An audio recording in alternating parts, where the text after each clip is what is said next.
Welcome. In this edition of Down to Earth, we would be studying only one basic aspect, and that is the issues related to global warming, climate change, and the rise of temperature beyond 1.5 degrees Celsius.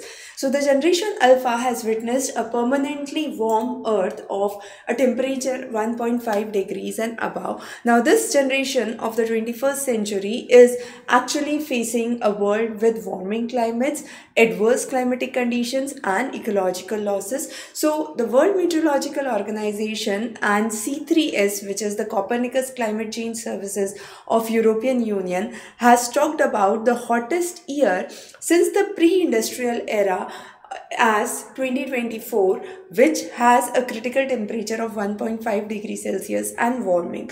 Now, there have been frequent breaches to this threshold that has been recorded, and extreme climatic conditions have been recorded for nearly 46 additional days of extreme heat every year due to climate change, which could reach up to 50 years.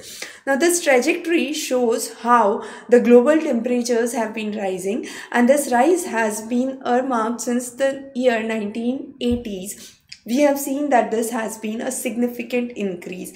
Now, as per the Colliquus-Kaplerian equation, if there is a 7% increase in atmospheric moisture level for every 1 degree rise in the temperature, that means there are more chances of floods, cyclones that would be witnessed in the region. If we look onto the studies that have been done here, we can see the intensities for lightning, storms, heavy rainfalls, floods, landslides have increased significantly. Similarly, the number of cold waves also have increased significantly. But all of these have been very varied across the states. For example, Kerala, Madhya Pradesh has seen extreme weather days and deaths. However, Maharashtra, Andhra Pradesh have seen damages on crops and housing significantly.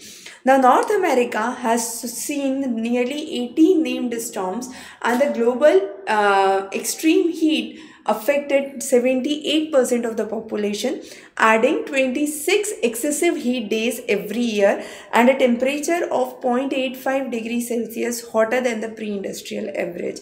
Now, the heat waves in India with at least 50 heat wave days have been recorded in April, May itself.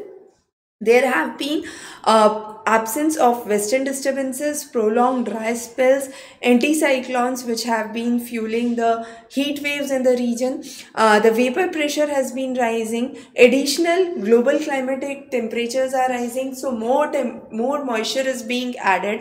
More warmer conditions are being created. And with 1 degree rise in the temperature, as we say, the ability to hold moisture increases 7%, which includes higher proportions for flooding conditions or cyclone or storms in future.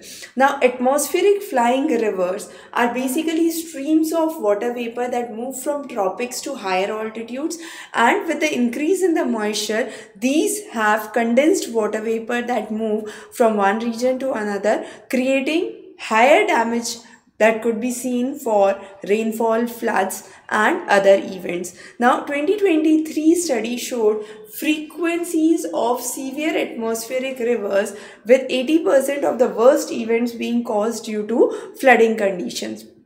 There have been increase in the number of heat waves, which has been accounted to nearly 30 times the previous ones, and the unusual rainfall pattern shift 5 times as the normal weather pattern changes.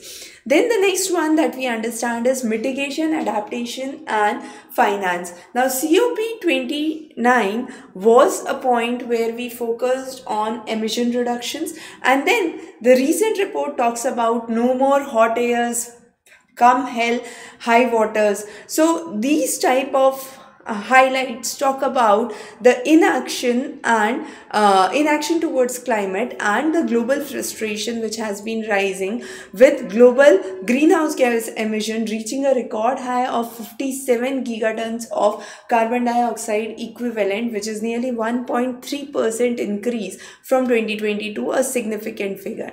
Now if you look onto the emissions, we have highest emissions coming from China, followed by US, India and European Union. And the changes have been very high from India and China. The per capita greenhouse gas emissions are highest from United States, followed by China and India. And then we talk about the adaptation gap across the various continents, and we could see the East Asia Pacific are the ones which contribute significantly in terms of the need for the finance, and the finance flows mainly comes from the sub-Saharan regions, right? Now this gap actually talks about a rising finance from 22 billion to 28 billion, which is again a small fraction. Still, we have seen that the climate crunch time is required, and 2024 NDCs, that is the nationally determined goals, show the greenhouse gas emissions are projected to be lower 2.6% than 2019. Now, climate discussions have taken place, and new climate finance goals have replaced the $100 billion pledge, which is again an important. The presidency of Azerbaijan has been controversial in the same. Now, under the carbon markets at COP29, we talked about two important articles, Article 6.4 and 6.8. 6.8 talks about a platform for financial support. 6.4 talks about a market which has been overseen by UN body, and the mitigation and adaptation for the same has been required to align with the global climate generations. Now the next is at COP30, we talk about advancing the financial outcomes to avoid the complications, and Brazil aims to bargain the powers for the same in terms of equity in the fossil fuel phase out. Now some other important highlights from this section talk about the previous goals adjusted for the inflation for 2035, the record-breaking heat waves in Asia exceeding 40 degrees Celsius, talking about the cold spells, the northern Europe record low temperatures which have been seen, Hurricane Beryl which has affected the regions of Texas. Then we have a series of events, for example, higher rainfall intensity in the regions of Sudan. Then we have Chad and Niger being affected by the extreme weather conditions, the conditions occurring every 10 to 5 years in those areas. The Spain floods, Sahara floods, Central West African floods, Californian floods are some of those to be noted here.